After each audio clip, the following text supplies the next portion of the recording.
Welcome to the Backlot 605 podcast. I am Casey Kelderman. I'm Brian Mensing. And today we are joined by Zeke Hanson from the Dancing Spider Film Festival. Zeke, how are you? I'm doing great. Thanks for having me on the show. Absolutely. So we're here to talk about this year's festival that is happening September 6 and 7 in Luverne, Minnesota. Can you tell us briefly, just a little bit, what the Dancing Spider Festival is all about? So, to the best of our knowledge, we are one of two independent film festivals that happen at a drive-in in the country. And it is just a film festival that happens at sundown at the drive-in. And last year we kind of hit our prime number. We hit 18 films that we screened over the 2 days. And it starts at sundown, goes till midnight. And we have show films from not just locally, but all over the world. And what are some of these films? Are they mostly short films, feature-length films, or just a mixture of both? It's a mixture of both. Typically, we show one feature to end the night, but we have shown as many as two. But this year, I think we're going to hit 9 shorts each night and then one feature each night. That's awesome. What's your favorite thing about doing this? Is it just the fact that you're one of the two places in the country that still do drive-in theater film festivals? That's part of it, but I am a filmmaker, so getting to interact with other filmmakers who are like-minded and striving for the same things is actually a really cool way to... It's a great excuse to build your network. Yeah. Just being able to talk to people that you meet through this correspondence and then seeing what they're up to next is pretty cool. Was being at the drive-in just a happy accident, or was that planned to be at the drive-in? Not initially. Actually, I had just gotten back from conflict photography back in 2013, and my brother and I went to the drive-in just to see what they were screening. And we had started working on another magazine independently, and we were just taking pictures, and the owner came out and said, "Hey, I just went digital. Do you want to take a look at the projector?" And I started doing the DCP conversions for their commercials, and then 2 years after that did a Halloween special for my film that I produced, Bone Jangles. And after that, we had 330 people show up for the premiere on Halloween night, and the owner, Glenn Burmeister, said, "We should do this again next year."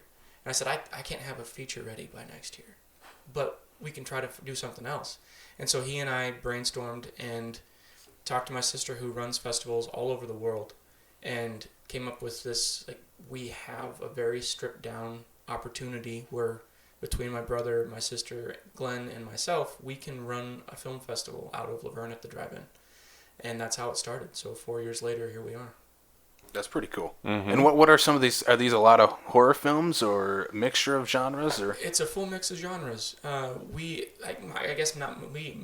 anticipated, just because of the venue and the hour, that it would be mostly horror, and it's not. It's like there are horror films that we show, but there are dramas, there are fun comedies and coming of age stories that we screen, and it really comes down to the quality of the film and how we feel our audience will accept it. So we try to measure that as well based on past screenings that have gone over better than others. Do you fear that you're going to run into an issue where you're going to potentially outgrow a drive-in? We would love to have that problem. As I say, that's a double-edged sword. It is a double-edged sword. The part of the novelty of it is that it's at a drive-in, but that drive-in theater will hold about 330 cars and about 1,000 people. And if we run into that as a problem, I am happy to address it. That's a good problem. That's a great problem. Yeah. You just have to park outside. Yeah. So it would be fantastic for that to be an issue. No, I used to go to the Luverne Theater all the time, and I love going to that drive-in. I haven't been there. I think we talked about it once. The last movie I saw in that theater was Shrek 2 and Envy with Jack Black, but it's been one of those things. I keep wanting to go back and go back to that theater because there's not many drive-ins left in the United States. Have you found that that's kind of a novelty that people are wanting to go out and check out again, going to a drive-in theater? It's kind of like vinyl, right? It's making a comeback. Yeah. And there are about 440 left in the country. But this is by far the closest one to where we are in Sioux Falls. And I think the more people that go, most of them show 2 films. And Luverne shows 2 films for $5. You can't go anywhere. That's the best deal in town. So just getting out with your family in the warm weather, and you can see fireflies before the film starts. That's pretty cool. So I hope that it continues to grow. Yeah, a funny thing I always did back then was whenever I had cousins and family that lived in Luverne, and every time we visit and drove past the theater, I'm like, can we tune it to the station? I just want to see what part of the movie's playing or something like that. You have about 12 seconds to figure out what that film is. Yeah, exactly. It's a fun little game to play. I've never played that game. Try it next time you go through Luverne, Brian. I don't even know what station they use. Oh. I think it's 92.5, 91.5, 90.5, something like that. It's one of those lower 90s, but it's pretty slick. Yeah. Yeah. What's your favorite part about doing this? Is it watching the movies? It's getting to see people's reactions. What's your favorite part of this? Of the actual film festival or getting it ready? Take your pick. Yeah. The actual film festival, we have people drive in from. Like this year, we have people flying in.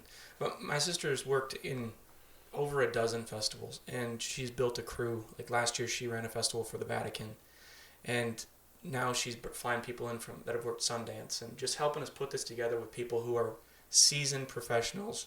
And we're doing some things right. We're learning how to do other things better, but we're doing some things so that even those people who are coming in are like, wow, you guys actually know what you're doing, which is pretty cool to have that reassurance.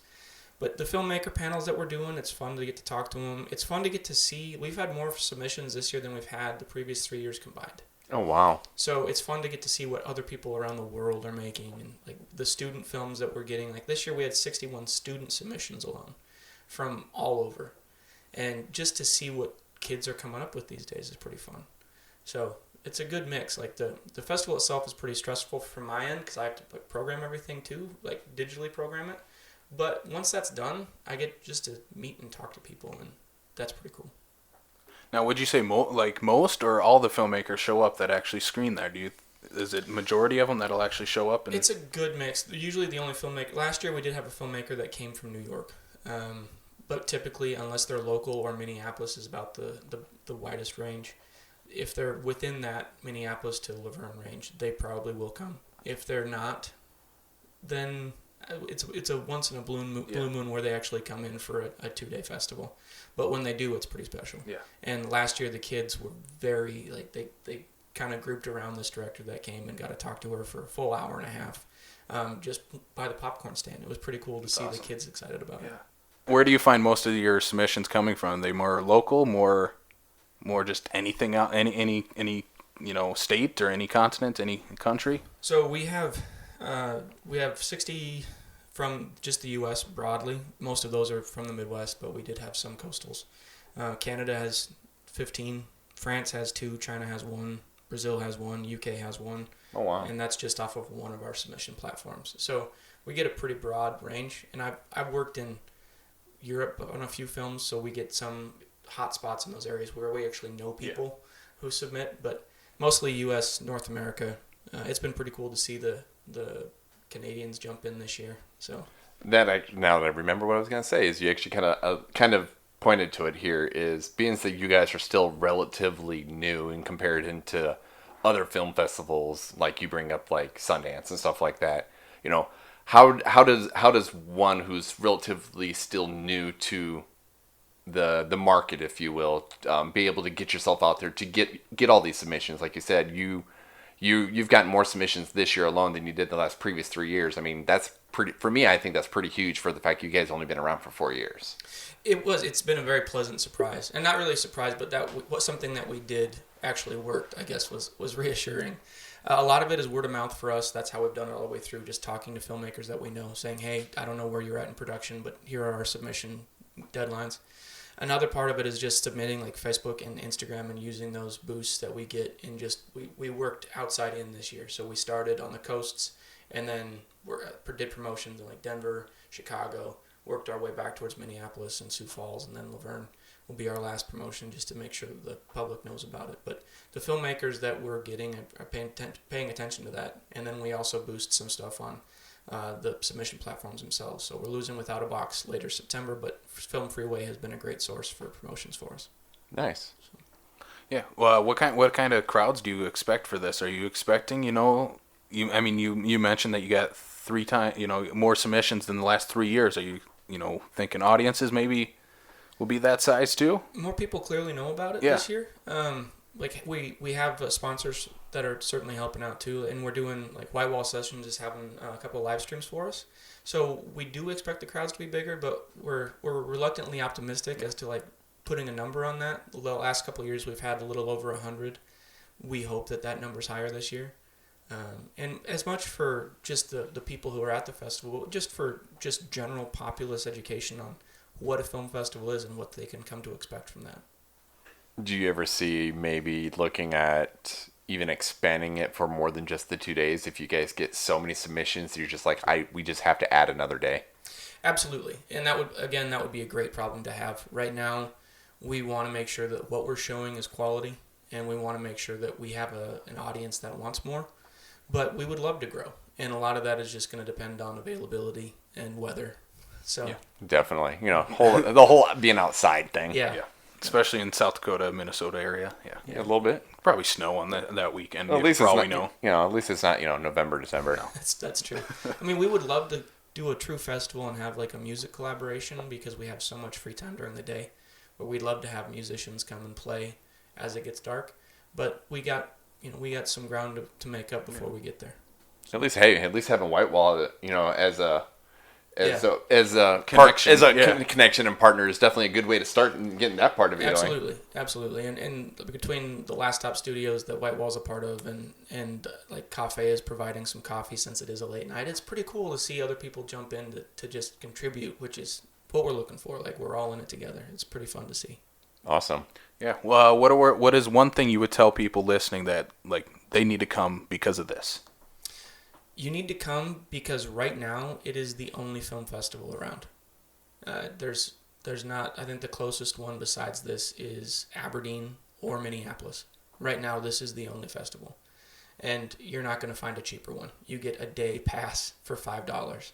So if you're on the cusp of trying to figure out what a film festival is and if it's something you're interested in, this is the cheapest way to find out. And you also get to meet the filmmakers at some of the panels and just interact with creatives, which is what a festival is for. Mm-hmm. That's super cool. Yeah. Especially for $5. Yeah. Like, you can't find entertainment anywhere for that. No. Yeah. You can't even go to the theater for the cheap seats and get $5. No. For not how many movies you're going to get with this. No. Absolutely not. Last couple questions I have for you. What are some of your favorite movies then? Like, what kind of movies like that we screened or that I like? That you like. I mean, for independents, it's tough. I'll watch about anything independent wise. I make a lot of horror, but the films that I would love to be a part of, I want to make action drama. Like, I want to get to a point in my career where I could, like, it's not a stretch for me to think that I could be a part of a James Bond set. That's where I'm at. Like, I want to do Jason Bourne movies. That's what I like to watch. But for what I like to make, if it's got a good storyline and it's got actors who take the craft seriously, I want to be a part of that. Awesome. So we need to make a big push for you for Bond 26 then, right? Right. I'm on board. Yeah, right. Let's do it. Let's do it. Yeah. That's awesome. Let's get through Bond 25. Well, make sure that happens Let's make first. sure that the ship doesn't sink entirely. Yeah. But I'm not opposed to resuscitation. Like, I will pick up the scraps if that's what it takes. Right. Just to be a part of it. You could right the ship this time and bring it back. Yeah. I mean, I'll drive the Titanic ran into an iceberg. I can at least do that. Yeah. Like, I can sink an unsinkable vessel. Just give me that chance. Okay, since you sound like a Bond guy, who is your favorite Bond? I mean, Sean Connery. Okay. But I was opposed to Daniel Craig when they cast him, but Casino Royale sold me minute one. I just wish they would have used him better. Like, we only got Quantum of Solace when he was in his prime, and that was a mistake. And then, do you have a pick for a next Bond? Are you an Idris Elba guy? I do. I mean, I like Idris, but the way that they've crafted Bond since Casino Royale, I don't think that he can handle the physical nature of it, which is what's driving Daniel Craig away. I don't know that I can name a Bond offhand. That was one of the draws that worked for Daniel Craig, is he was relatively unknown. Yeah. Like, he had done Layer Cake and Road to Perdition were his big movies, and he wasn't the lead in those. I think it'd be cool to find another one who was just unknown. Ready to take the find role. A hidden talent. Yeah. Yeah. And just make them Bond. That'd be pretty cool. Wear the banner. Yeah. They'll either do that or do a Robert Pattinson Batman, and everybody's going to be all shit and pissing until they actually see him on the screen. For sure. Yeah. Yep. So then, where can people find the festival? What time and what place? So the festival is September 6th and September 7th, that Friday, Saturday, the weekend after Labor Day. It's $5. Shows start at sundown, but you can come anytime anytime after 8, we'll be there. Our sponsors are White Wall Cafe, The Last Stop, and if you're looking for more information on it, you can check us out on Facebook. You can check us out on Instagram, or you can just track us down, like Zeke, Sam, and Anna. We're around. You can ask us questions on the street. So. That's awesome. Yeah, we'll share this and send it out to all of our followers and stuff on our social media too. So yeah, the Vern Drive-In website also has a hyperlink to it. So awesome. Brian, you got any last thoughts or final questions? No, I don't. All right, Zeke, thank you so much for being on. We're excited about the festival. Like I mentioned to you, I won't be able to make it because there's a stupid wedding. No, I appreciate you guys' interest, and hopefully you're able to come next year. Absolutely. So thank you for being on, and we look forward to the next time we get you on. Likewise.